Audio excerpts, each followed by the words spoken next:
Thiruvananthapuram Valiyathura Saint Antony's higher secondary സ്കൂളിൽ നടക്കുന്നത് വമ്പൻ നികുതി വെട്ടിപ്പ്. നിർമ്മാണ കുടിശ്ശിക ഇനത്തിൽ സർക്കാരിന് സ്കൂൾ നൽകേണ്ടത് 10 കോടിയിലധികം രൂപ.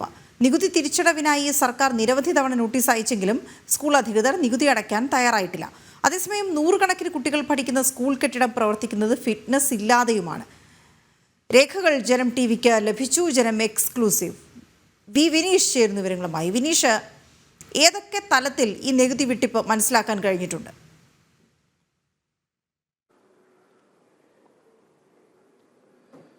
ഈ കെട്ടിട നിർമ്മാണവുമായി ബന്ധപ്പെട്ട കാര്യത്തിലാണ് വലിയ രീതിയിലുള്ള നികുതി വെട്ടിപ്പ് നമുക്ക് ഈ സ്കൂളിന്റെ ഭാഗത്ത് നിന്ന് കാണാൻ സാധിക്കുന്നത്. തിരുവനന്തപുരം നഗരസഭയുടെ കീഴിലുള്ള Valiyathura Saint Antony's higher secondary aided സ്കൂളിലാണ് ഇത്തരത്തിലുള്ള ഒരു നികുതി തട്ടിപ്പ് നടത്തിയിരിക്കുന്നത്. വിവരാവകാശ പ്രകാരം നമുക്ക് ലഭിച്ച രേഖകളിൽ നിന്ന് വ്യക്തമാകുന്നത് ഇത്തരത്തിലാണ്.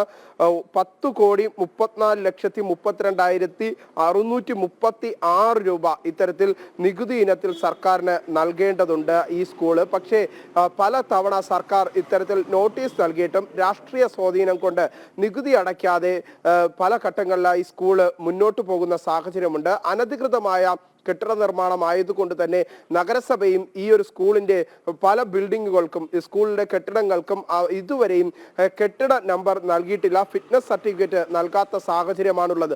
അത്തരത്തിൽ ഫിറ്റ്നസ് സർട്ടിഫിക്കറ്റ് ഇല്ലാത്ത ക്ലാസ് റൂമുകളിലിരുന്നാണ് നൂറുകണക്കിന് വിദ്യാർത്ഥികൾ പഠിക്കുന്നത്. ചിന്തിക്കുക, ഹയർ സെക്കൻഡറി സ്കൂളാണ്. ഈ ഹയർ സെക്കൻഡറി സ്കൂളിൽ നൂറുകണക്കിന് വിദ്യാർത്ഥികൾ ഉണ്ട്. ആ വിദ്യാർത്ഥികളുടെ ജീവന് പോലും സുരക്ഷിതത്വം നൽകുന്ന തരത്തിൽ ഒരു നടപടിയും ഈ സ്കൂളിന്റെ ഭാഗത്ത് ഉണ്ടാകുന്നില്ല എന്നതാണ് നമുക്ക് മനസ്സിലാക്കാൻ സാധിക്കുന്നത്. കാരണം ഫിറ്റ്നസ് പരിശോധന നഗരസഭയുടെ ഭാഗത്ത് നിന്ന് ഉണ്ടായിട്ടില്ല. 2023 ഈ സ്കൂളിന്റെ കെട്ടിടങ്ങളുടെ ഫിറ്റ്നസ് പരിശോധന പൂർണ്ണമായും തീരുന്നു.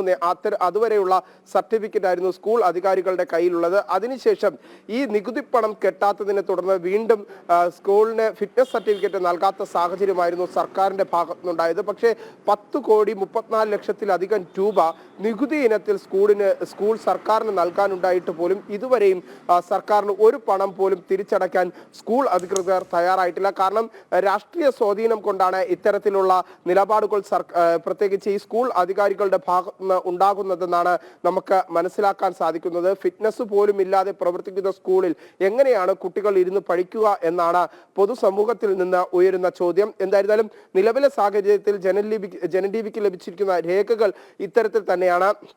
കഴിഞ്ഞ ഈ വർഷം 1-ാം മാസം വരെ, നിലവിൽ 1-ാം മാസം 3-ാം തീയതി വരെ സർക്കാരിന് നൽകേണ്ട കുടിശ്ശിക ഇതുവരെയും നികുതി ഇനത്തിലെ കുടിശ്ശിക സർക്കാരിലേക്ക് ഇതുവരെയും സ്കൂൾ അധികൃതർ കെട്ടിവെക്കാൻ തയ്യാറായിട്ടില്ല. താൽക്കാലികമായി പല ഘട്ടങ്ങളിലായി ഹിയറിംഗിനായി സ്കൂൾ അധികൃതരെ വിളിച്ചെങ്കിൽ പോലും 10,34,00,000 രൂപ സർക്കാരിലേക്ക് നികുതി ഇനത്തിൽ നൽകാനുണ്ടെങ്കിൽ പോലും അതുപോലും നൽകാത്ത സാഹചര്യമുണ്ട്. ഇതിനു പിന്നിൽ വലിയ ആക്ഷേപങ്ങളാണ് മറ്റ് എയ്ഡഡ്